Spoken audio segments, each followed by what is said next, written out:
Hello my intelligent friends, welcome to More academy. पिछले दो lecture में इनफैक्ट मैंने आप लोगों को डेप्रिसिएशन का सेकंड मेथड डब्ल्यूडीवी मेथड के बारे में बात किया था, उसके बारे में बताया था। डब्ल्यूडीवी मेथड का दूसरा नाम क्या है? Reducing balance method. फिर ये मेथड और फिक्स इंस्टॉलमेंट मेथड का हमने कंपैरिजन भी किया था। डेप्रिसिएशन के दो मेथड आपके 11वीं के सिलेबस में है। एक का नाम था फिक्स इंस्टॉलमेंट मेथड, उसी का दूसरा नाम है स्ट्रेट लाइन मेथड, उसी का तीसरा नाम है ओरिजिनल कॉस्ट मेथड, और दूसरे मेथड का नाम क्या था? रिड्यूसिंग बैलेंस मेथड या फिर WDV method. Fix instalment method का डिस्कशन करके हो गया है, उसके 6 प्रॉब्लम करके हो गए हैं, पिछले वीडियोस देख लीजिए। और रिड्यूसिंग बैलेंस का अपना डिस्कशन करके हो गया, प्रॉब्लम करने का बाकी था, वो अपने को चालू करना है। हमने क्या देखा था कि एसेट परचेस करने के दो तरीके रह सकते हैं। पहला तरीका जो आजकल रेयरली यूज़ किया जाता है, जहाँ पे जो वेंडर रहता है, एसेट बेचने वाला रहता है, वो आपको बोलता है कि सर आप एसेट परचेस कर लो, इसका ज़िंदगी 10 साल तक है, और 10 सालों में इसका अगर कुछ भी खर्चा हो गया रिपेयर एंड मेंटेनेंस का, तो सारा का सारा मैं ही बेयर कर लूँगा। मतलब आज आप मुझे नंबर 1 एसेट की कीमत दे दो, और अगले 10 सालों में जो रिपेयर एंड मेंटेनेंस का खर्चा आएगा वो भी अभी दे के रखो अंदाज से, तो बाद में आपका हेडेक कम हो जाएगा। अगर हमने इस तरीके से एसेट परचेस किया रहेगा तो एसेट परचेस करते वक्त पैसा देना पड़ेगा, उसके आगे जो 10 साल 15 साल एसेट की ज़िंदगी है तब तक बीच में कुछ खर्चा करने की ज़रूरत नहीं है। कुछ भी ब्रेकडाउन हो गया तो वेंडर आके उसको रिपेयर करके देने वाला है फ्री में। तो ऐसे वक्त एसेट की जो कीमत हमने पे की है, वो एसेट की ज़िंदगी 10 साल 15 साल की जो भी कुछ ज़िंदगी रहेगी, उसमें अपने को हर साल इक्वली राइट ऑफ की तो भी चल जाएगा। लेकिन रियल लाइफ में एसेट आपके कॉन्ट्रैक्ट बहुत कम रहते हैं। बहुत सारी बार वेंडर क्या बोलता है, आपको एसेट दे दिया है, इसके बाद में शायद 1 साल तक अगर कुछ ब्रेकडाउन हो गया तो मैं फ्री में रिपेयर करके दूंगा, लेकिन उसके बाद में अगर कुछ प्रॉब्लम हो गया तो वो आपको खुद को रिपेयर का खर्चा करना पड़ेगा। इसका मतलब वेंडर अपने पास से एसेट की थोड़ी कम कीमत मांग लेता है, क्योंकि बोलता है रिपेयर एंड मेंटेनेंस का जिम्मेदारी आपके ऊपर है। तो ऐसे एसेट आपके कॉन्ट्रैक्ट में शुरुआत के दिनों में रिपेयर एंड मेंटेनेंस का खर्चा कम रहेगा, क्योंकि एसेट नया रहेगा। लेकिन जैसे जैसे एसेट यूज़ होते जाएगा, उसके पुर्जे ढीले होते जाएंगे, खराब होते जाएंगे, वैसे वैसे रिपेयर्स का खर्चा बढ़ते जाएगा। तो मतलब शुरुआत के दिनों में रिपेयर्स का खर्चा कम रहेगा, बाद के दिनों में रिपेयर्स का खर्चा ज़्यादा रहेगा। अपना पहला वाला कॉन्ट्रैक्ट जो था, जहाँ पे वेंडर ने अपने पास से पूरा पूरा एक साथ पैसा ले लिया था, तो एक ही बार पैसा दिया है, बाद में कुछ खर्चा है नहीं, इसके लिए हम वहाँ पे बोल सकते हैं कि डिप्रिसिएशन कैलकुलेट करना है, वो हम लोग हर साल same to same depreciation charge करेंगे तो भी चलेगा। तो फर्स्ट ईयर का डिप्रेशन इतना रहेगा, अगर ये अपना वाई एक्सिस है और ये एक्स एक्सिस है, तो सेकेंड ईयर का भी सेम रहेगा, थर्ड ईयर का भी सेम रहेगा, फोर्थ ईयर का भी सेम रहेगा, लाइकवाइज।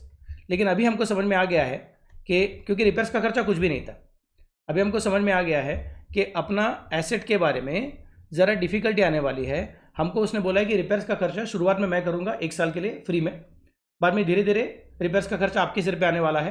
तो इन दैट केस पहले सालों में शायद रिपेयर्स का खर्चा कम रहेगा और बाद में रिपेयर्स का खर्चा बढ़ते जाएगा। तो ये कौन है? रिपेयर्स का खर्चा है।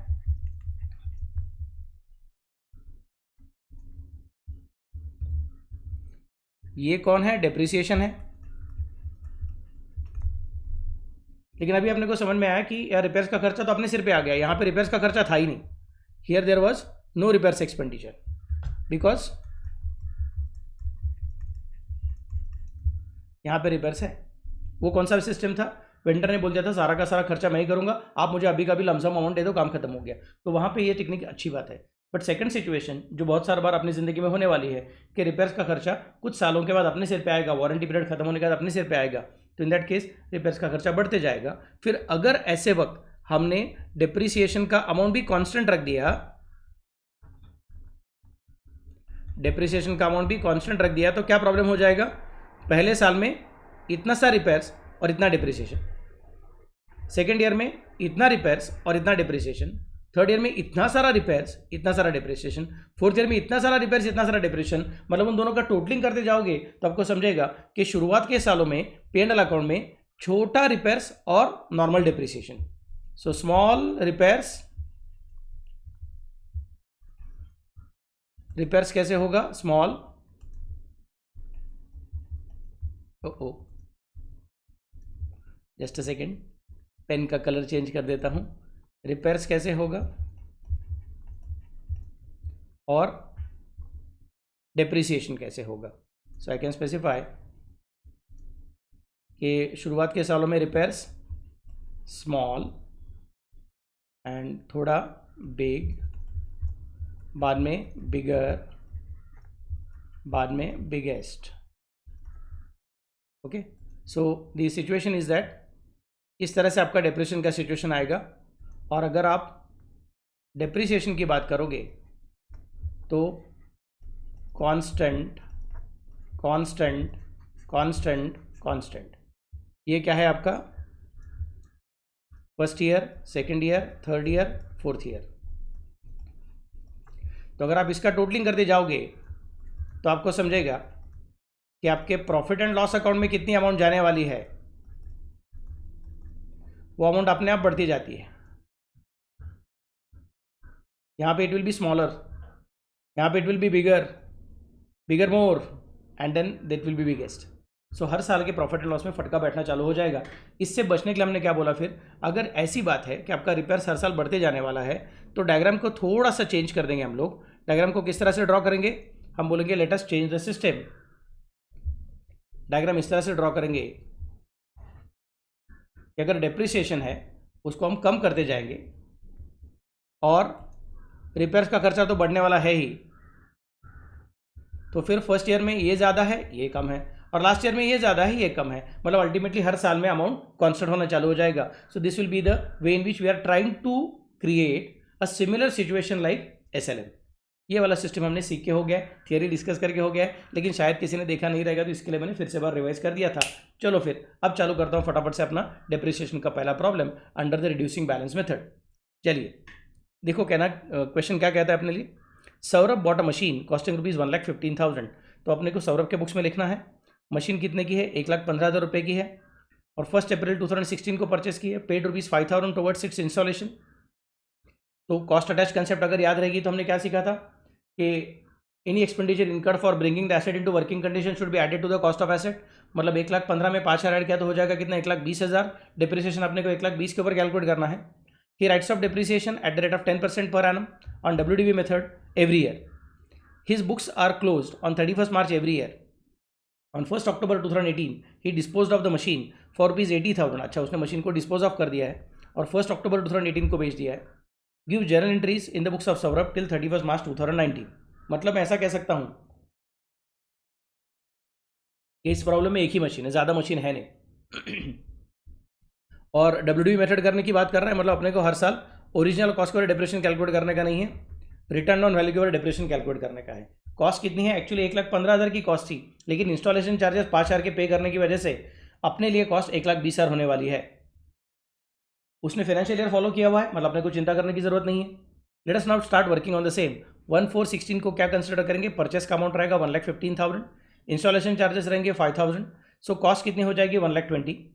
फिर साल भर के लिए उसको आराम से यूज़ करेगा। 31 मार्च 17 को डिप्रेशन कैलकुलेट करने को जाएगा। डिप्रिसिएशन का रेट बोल के रखा है कितना रे, 10% per annum.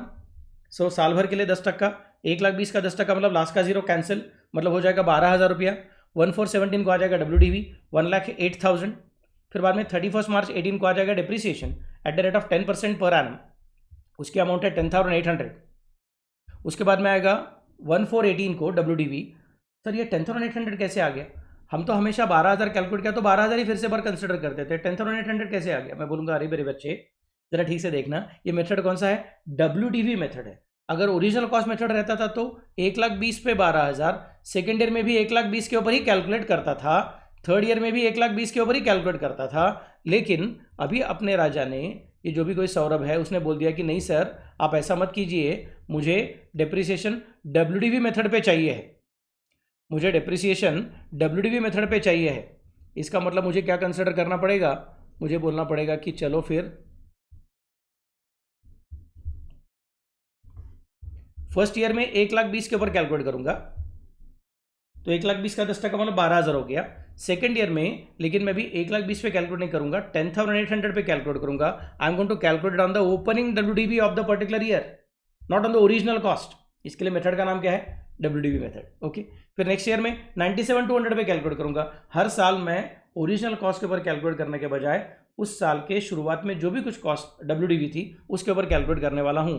So my diagram will not be always looking like this, first year, second year, third year, fourth year, ऐसा नहीं होगा, बल्कि इसके जगह मेरा डायग्राम कैसे होगा, first year, second year, third year, fourth year, fifth year, ऐसा टाइप का डिप्रेशन का डायग्राम होगा। डिप्रेशन के एरो मार्क रहेंगे। I hope it is clear to all of you. Let me go head now with the calculation. So second year में depression मेरा 12,000 नहीं है, सेकेंड ईयर में डिप्रेशन मेरा 1,08,000 के ऊपर 10% इसका मतलब 10,800 है। सो 1,08,000 माइनस 10,800 मतलब हो गया कितना 97,200। ये 1418 का WDV आ गया है। अब तो एक्चुअली स्पीकिंग में 31 मार्च 19 तक आराम से मशीन को यूज़ करके बाद में डेप्रिसिएशन चार्ज करने वाला था, लेकिन प्रॉब्लम ने बोल दिया नहीं सर, वो 1/10/18 को 14 से आगे 1/10 तक जाना है, मतलब अप्रैल, मई, जून, जुलाई, अगस्त, सितंबर, अक्टूबर काउंट नहीं करने का क्योंकि 1 अक्टूबर को बेच दिया है। 6 महीने तक का डेप्रिसिएशन कंसिडर करना पड़ेगा, क्योंकि अपना रूल है जब एसेट जाता है तो जाते जाते अपना हिसाब चुकता करके जाता है, मतलब उसको 6 महीने का डेप्रिसिएशन कंसिडर करना पड़ेगा। सो 97,200 के ऊपर एक्चुअली स्पीकिंग 9720 का डेप्रिसिएशन आना चाहिए था, लास्ट का जीरो कैंसिल, लेकिन तब समझ में आया पूरे साल का डेप्रिसिएशन नहीं, अभी सिर्फ 6 महीने का डेप्रिसिएशन है, इसके लिए 9720 का आधा कंसिडर किया, दैट कम्स टू 4860। फिर वो माइनस किया तो WDV on the date of sale 1/10/18 का WDV मिल गया अपने को, जिसका अमाउंट है 92,340। Please make your own calculation, do not copy करोगे तो पीछे रह जाओगे। जरूरत पड़ी तो क्या करने का, मेरा वीडियो पॉज करने का और बाद में फिर से बार चालू करने का। Okay, so WDV on the date of sale will be 92,340। उसमें से 1/10/18 को सेल प्राइस कितना है अपना 80,000 है, 92,340 में से 80,000 हटा दिया तो बच गया कितना 12,340। वो क्या हो गया अपना लॉस ऑन सेल हो गया है। मशीनरी कितने की थी 92,340 अपने बुक्स के हिसाब से, लेकिन बेच के अपने को कितना मिल गया सिर्फ 80,000 मिल गया। मतलब मशीनरी जाते जाते हमें सुख देते गई कि दुख देते गई है। कितने का दुख दिया है 12,340, और दुख को अकाउंट्स के लैंग्वेज में बोला जाता है लॉस, तो मैं कहूँगा इसका मतलब अपने को लॉस ऑन सेल आ गया है 12,340। So working note is ready, अब फटाफट से एंट्रीज करना है। मैंने आपको क्या सिखाया है, SLM का जर्नल एंट्रीज और RBM का जर्नल एंट्रीज दोनों सेम रहता है, एंट्रीज में फर्क नहीं है, सिर्फ कैलकुलेशन करने के तरीके में फर्क है। तो कैलकुलेशन तो करके हो गया, अब सिर्फ फटाफट से इस अमाउंट्स को यूज करना है और एंट्रीज करते जाना है। पहला एंट्री कब रहेगा 1416 को, कौन सा एंट्री रहेगा परचेस। दूसरा एंट्री क्या रहेगा सेम डेट को, कौन सा रहेगा इंस्टॉलेशन।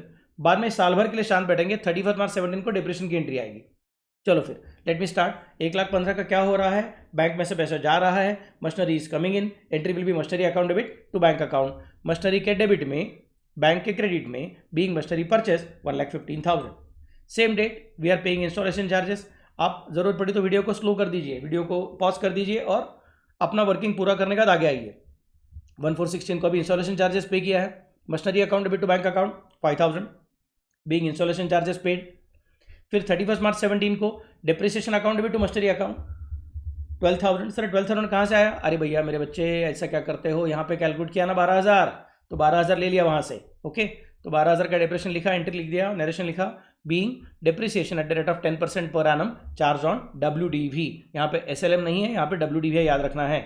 फिर 31 मार्च 17 को इमीडिएटली डिप्रिसिएशन, ये कौन सा अकाउंट है, नॉमिनल अकाउंट है। All nominal accounts are closed by transferring them to P&L account. So उसको P&L अकाउंट में ट्रांसफर करना है, तो एंट्री क्या हो जाएगी अपनी P&L account debit to depreciation account. P&L के डेबिट में, डिप्रिसिएशन के क्रेडिट में, P&L के डेबिट में, डिप्रिसिएशन के क्रेडिट में। नरेशन क्या लिखेंगे, being depreciation written off. At the end of every year personal accounts go in balance sheet, real accounts go in balance sheet, लेकिन नॉमिनल अकाउंट जो है they go in profit and loss account, तो उसका transfer entry अपने को करना पड़ता है। So P&L account debit to depreciation account. Then comes the next part, अभी अगला साल शांति से यूज करने का, 31 मार्च 18 आएगा तब डिप्रिसिएशन चार्ज करने का, लेकिन जरा संभल के, अब डिप्रिसिएशन 12,000 नहीं रहेगा, अब वो 1,08,000 पे कैलकुलेट किया है, मतलब 10,800 रहेगा। So entry will be depreciation account debit to machinery account 10,800 being depreciation at the rate of 10% per annum charge on WDV। Next part, 31 March 18 को P&L account debit to depreciation account, क्योंकि nominal accounts are closed and transfer to profit and loss account being depreciation written off 31 March 18। अब तो मैं actually शांत बैठने वाला था, कब तक 31 मार्च 19 तक, और चुपचाप से 31 मार्च 19 को साल भर के डिप्रिसिएशन का 10% के हिसाब से एंट्री करने वाला था। तो 9720 के इस पर अमाउंट आने वाली थी, लेकिन बीच में समझ में आ गया 1/10/18 को हमको लगा कि मशीनरी को बेच देते हैं। मशीनरी को बेचने को गए तो बेचने के पहले क्या करना पड़ता है, जाने के पहले हिसाब चुकता करके जाना पड़ता है, डिप्रिसिएशन चार्ज करना पड़ेगा। एंट्री हो जाएगी डिप्रिसिएशन अकाउंट भी टू मशीनरी अकाउंट, अमाउंट कितनी है आपकी 4,860। सो नरेशन क्या हो जाएगा, being depreciation charge at the rate of 10% for 6 months, being depreciation charge at the rate of 10% for 6 months. 6 months याद रखना बहुत इंपॉर्टेंट है, क्योंकि हमने एसेट जब तक यूज किया तब तक का डिप्रिसिएशन चार्ज करना पड़ेगा।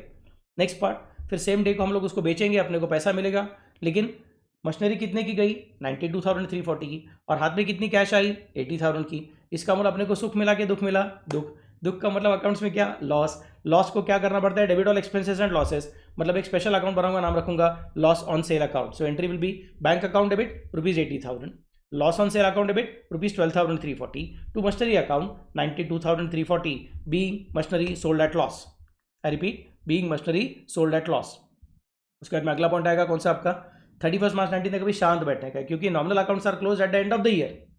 प्रॉफिट एंड लॉस अकाउंट जो बनता है जिसमें नॉमिनल अकाउंट को ट्रांसफर करने की अपनी जिम्मेदारी है, वो प्रॉफिट एंड लॉस अकाउंट हर दिन नहीं बनता है, साल के एंड में बनता है. तो साल का एंड आने तक रुको और 31 मार्च 19 को एंट्री करेंगे. लॉस भी प्रॉफिट एंड लॉस के डेबिट में ही जाएगा, डेप्रिसिएशन भी प्रॉफिट एंड लॉस के डेबिट में ही जाएगा. मतलब एंट्री क्या हो जाएगी, profit and loss account debit to loss on sale account to depreciation account being depreciation and loss on sale written off. तो 12,340 और 4,860 मतलब 17,200 जो भी कुछ अमाउंट है वो प्रॉफिट एंड लॉस अकाउंट के डेबिट साइड में चली गई.